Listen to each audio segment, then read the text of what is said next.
Film has made a comeback in the last few years, and many creators, including myself, have gone out and picked up a film camera to get that film look in your photos. But this iOS app allows you to emulate the look of film for both photos and videos without the need to buy a film camera.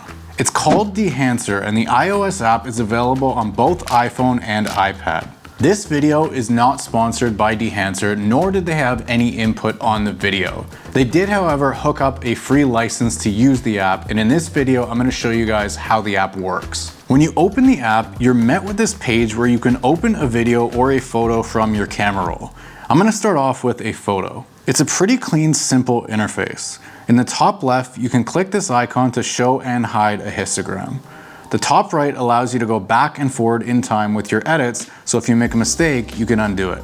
This middle bar here, which you can move up and down your screen as you wish, has a couple of things on it. The left icon allows you to select the photo or the video that you want to edit.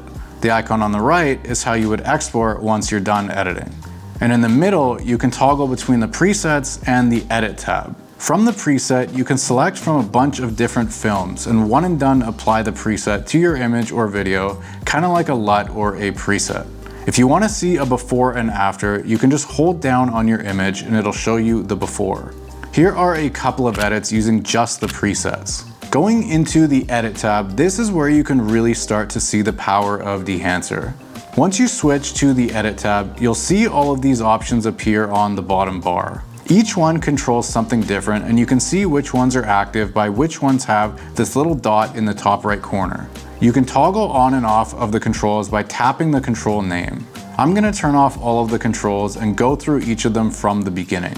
The source option allows you to make some basic adjustments to the original photo or video, like exposure and white balance. Next up are the films, and this is where you can choose the film stock that you want to apply. You can sift through them by all of these different categories, or go through all films and find the one that you like. I'm going to apply the classic Kodak Gold 200.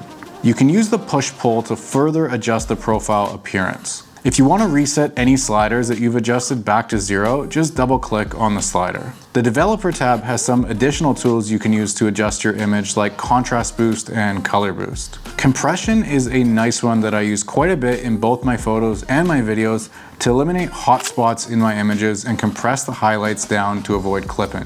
The Impact slider adjusts how much compression occurs, and then you can adjust where the white point is to adjust to. The Expand controls is where you can set white and black points to get the contrast levels that you want in your images. What's pretty handy is that while you have your histogram showing, as you adjust your black and white points, you can see these clipping masks start to appear when you begin to clip.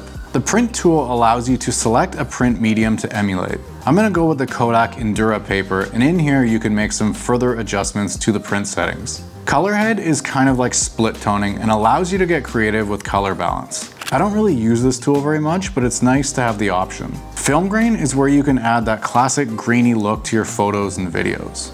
You can choose to add either negative or positive film grain and then adjust the amount, the size, and how much of the grain is added to each of the shadows, the midtones, and the highlights specifically.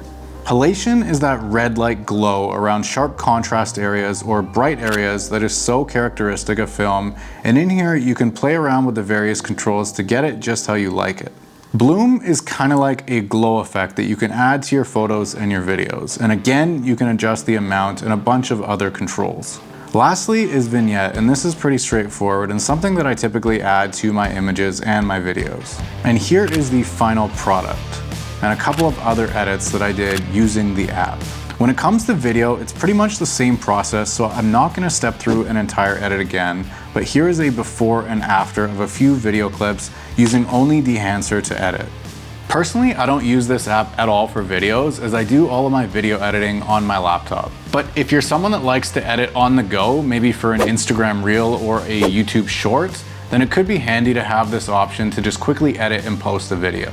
And for $10 a month or $90 a year for an app that edits both photo and video, that's a pretty good deal in my opinion.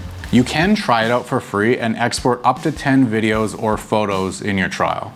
This is not the first Dehancer product that I've tried out. A few months back, I made a video on their film emulation plugin that you can get for DaVinci Resolve, Premiere Pro, or Final Cut, and it allows you to emulate the look of really famous film stocks for your videos. I personally use this plugin for DaVinci Resolve for nearly every YouTube video that I make.